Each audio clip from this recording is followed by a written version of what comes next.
यदि आज लोग इंटरेस्ट नहीं लेते हैं तो हम दावे के साथ और तथ्य और तर्क के साथ कहेंगे आने वाले 20 वर्षों में झारखंड के 1% लोग अगर विधानसभा के बाहर घेर कर खड़े हो जाएंगे और पानी तो छोड़िए अपना पसीना अगर टपका देंगे तो विधानसभा में बाढ़ आ जाए कि खनिज हमारा है। जब तक हमें अधिकार नहीं मिलेगा ना यहाँ का कोयला हिलेगा, ना बालू, ना अवरक, सब ताला बंद किया जाएगा। इसलिए झारखंड है, आप इस गुमान में कतई मत रहिए कि हम तो बरगद के पेड़ के नीचे मेरा गांव है, सुंदर सुंदर आम है। और थोड़ा सा बात करते हैं 1932 कि भाई 1932 आज जो बार बार लोग रट लगा रहे हैं, बाकी हमारे मोतीदा ने आपको बहुत विस्तार से समझाया सर्वे के बारे में। अब हम ये बताना चाहेंगे कि भाई 1932 लीगल है कि नहीं। बार बार संवैधानिक कानूनी दांवपेच सामने आता है कि ये संवैधानिक है कि नहीं। बार बार कोर्ट रिजेक्ट करने का डर लगा रहता है कि कोर्ट रिजेक्ट कर देगी। तो एक बात स्पष्ट है, देश के प्रथम गृह मंत्री सरदार वल्लभ भाई पटेल ने साफ साफ कहा था कि लोकतंत्र में यदि लोगों की मांग, एक बहुत बड़ी आबादी की मांग यदि गलत भी है उसे मान लेनी चाहिए। ये लोकतंत्र है। अरे भाई लोकतंत्र का मतलब है लोगों की संख्या। लोगों की संख्या क्या डिमांड कर रही है? आज मीडिया के माध्यम से हो या फिर अन्य स्रोतों के माध्यम से हो या फिर कानून के जानकारी जो व्यक्ति है उनके माध्यम से आपको यह बताया जाता है कि 1932 का जो खतियान है इसे माननीय उच्च न्यायालय ने 27 नवंबर 2002 के आसपास रिजेक्ट किया था। एक बात स्पष्ट जानिए, रिजेक्ट करने वाला कौन है? ना माननीय हाईकोर्ट। हाईकोर्ट से ऊपर होता है सुप्रीम कोर्ट। आपने सुना होगा जल्लीकट्टू। जल्लीकट्टू में जिस प्रकार हम लोग कुछ क्षेत्रों में मुर्गा लड़ाते हैं, शायद आप लोग यहाँ है कि नहीं जानकारी होगा, ठीक उसी प्रकार जल्लीकट्टू में शायद बुल माने जो सांड लोग है उसका एक प्रतियोगिता होता है। तो माननीय सर्वोच्च न्यायालय ने कहा कि इस प्रतियोगिता को रद्द किया जाए। इसलिए रद्द किया जाए कि इससे जानवरों को क्षति हो रही है। जल्लीकट्टू में ये जो प्रतियोगिता थी माननीय सुप्रीम कोर्ट ने रद्द करने का आदेश दिया, लेकिन उसके महज कुछ घंटों में इतना उबाल आया, इतना बवाल हुआ कि तमिलनाडु के लोग सड़कों पर आए और एक लाइन कहा कि जब सुप्रीम कोर्ट का जन्म नहीं हुआ था उससे हजारों साल पहले से हमारी ये प्रथा है। सुप्रीम कोर्ट को बैक होना पड़ा। सुप्रीम कोर्ट को इसी देश में हमने देखा है, सुप्रीम कोर्ट को बैक होना पड़ा। तो अब तो हाई कोर्ट की बात कर रहे हैं। यहां तो हाई कोर्ट की बात हो रही है। जिस दिन झारखंड के 1% लोग, यानी आज मोटा मोटी 3.25 करोड़ की जनसंख्या है, उसका अगर 1% निकालें तो लगभग 3.25 लाख। जिस दिन 1% लोग कभी विधानसभा के बाहर, 1% लोग अगर विधानसभा के बाहर घेर कर खड़े हो जाएंगे और पानी तो छोड़िए अपना पसीना अगर टपका देंगे तो विधानसभा में बाढ़ आ जाएगा। अरे बम बारूद की तो बात ही हमने नहीं किया है, जिस प्रकार बिहार और यूपी में होता है, जिस प्रकार मणिपुर में हुआ था और असम में हुआ था। अगर यहां के लोग चुटकी बजा देंगे तो विधानसभा के कोई ईंट हिल जाएगा। लेकिन चूंकि यहां के लोगों में जागरूकता नहीं है, सब इंटरेस्ट नहीं लेते हैं, आज इसीलिए हमारे बीच ये कानून बनता है और गिरिडीह में, गोड्डा में 48 को मास्टर बाहर का बन जाता है।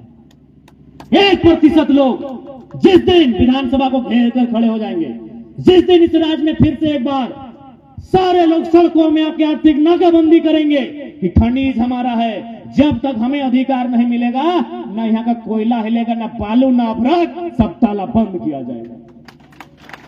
कीजिए कितना केस करते हैं आप। जिस दिन ये उबाल यहाँ के एक एक नौजवान, एक एक छात्र, एक एक अभिभावक में आएगा, रांची से लेकर दिल्ली डोलेगी। 1% हम बात कर रहे हैं। हमारा जो जनसंख्या है उसका अगर 1% लोग इंटरेस्ट ले लें तो राज्य की दिशा और दशा एक दिन में तय हो सकती है। यदि आज लोग इंटरेस्ट नहीं लेते हैं तो हम दावे के साथ और तथ्य और तर्क के साथ कहेंगे आने वाले 20 वर्षों में झारखंड की 20% आबादी शरणार्थी बनकर रह जाएगी। देख सकते हैं, धनबाद चले जाइए, ले बड़ा बड़ा ओपन कास्ट, किसी एक को डैम को उठाइए, पंचायत डैम, मैथन डैम, केनो घाट का डैम, चांडिल का डैम बनने में 116 गांव डूबा है। उन लोग 6 तारीख को धरना में बैठने वाला है। चांडिल डैम आज से 50 साल पहले बना है, आज तक अधिकार नहीं मिला है। इसलिए झारखंड है, आप इस गुमान में कतई मत रहिए कि हम तो बरगद के पेड़ के नीचे मेरा गांव है, सुंदर सुंदर आम है, सुंदर सुंदर पीपल का पेड़ है, छोटा छोटा नदी नाला है। इस गुमान में कभी मत रहिए, क्योंकि जो गांव आज डूबे हैं, एक एक झटके में, एक एक कानून में 150 गांव डूबा है। हमको लगता है गांडे प्रखंड में मिलाकर 150 गांव होगा, मिलाकर 150 गांव होगा। चांडिल डैम एक योजना में 116 गांव डूब गया, 116 गांव। बोकारो बीएसएल सुने होंगे, आपके रेशन वगैरह कोई जॉब करते होंगे, 84 गांव विस्थापित हुआ है एक कानून में। सिंदरी में भी लगभग 50 गांव, जो एशिया की सबसे बड़ी खाद्य कारखाना में गिनी जाती है, 50 गांव विस्थापित हुए हैं। मैथन और पंचायत का तो रिकॉर्ड हम लोग के पास अभी नहीं है। अभी सरायकेला में कुजू डैम बनने का तैयारी है, वहां 126 गांव विस्थापित होंगे, 126 गांव। तो इसीलिए आज झारखंड के लोगों के नसीब में ही लड़ना है। आज अगर लड़ लेते हैं तो आने वाली पीढ़ी कम से कम अमन चैन के साथ, खुशहाली के साथ अपना जीवन यापन करेगी। और अगर आज लड़ने में चूक होती है, आज यदि बोलते कि नहीं हमको लड़ने में इंटरेस्ट नहीं है, न जाने कौन सा फरमान बनेगा, क्योंकि आप भी बराकर नदी के किनारे हैं, क्या पता कोई नया डैम आ जाए। क्योंकि राज्य को चलाने वाले मुट्ठी भर पूंजीपति लोग हैं। डैम भले बोला जाता है कि हाँ मछली पालन होगा, ये पानी किसान तक जाएगा, गलत बात है। सारा पानी कंपनी और फैक्ट्री को जाता है। तो जिस दिन मुख्यमंत्री के किसी रिलेशन का या प्रधानमंत्री के उसी बेटे का मन आया कि यहाँ फैक्ट्री खोला जाए, नदी को टेका जाए, न जाने कितना गांव डूबेगा, कोई जानकारी नहीं। अब आप कहेंगे कैसे? गोड्डा उदाहरण है। गोड्डा में अडानी प्राइवेट लिमिटेड कंपनी ने बिजली प्रोडक्शन कर रही है ना, 768 मेगावाट बिजली प्रोडक्शन हो चुका है, उसे बेचा भी जा चुका है। किसको? बांग्लादेश को। हमर पानी हमर पसीना, हर बिजली जले तो शेख हसीना।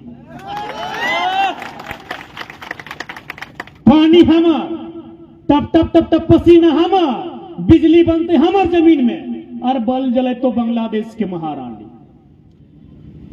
पूरा दुनिया में ऐसा अन्याय कहीं नहीं हो रहा है।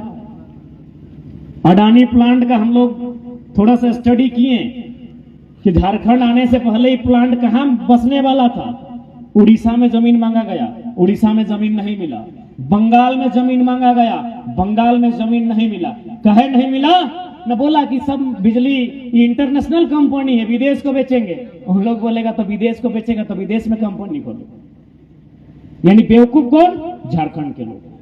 और सबसे ताज्जुब की बात, गोड्डा का टेम्परेचर 40 डिग्री है। यानी मुट्ठी भर लोगों को फायदा पहुंचाने के लिए ये सरकारें प्रतिबद्ध है।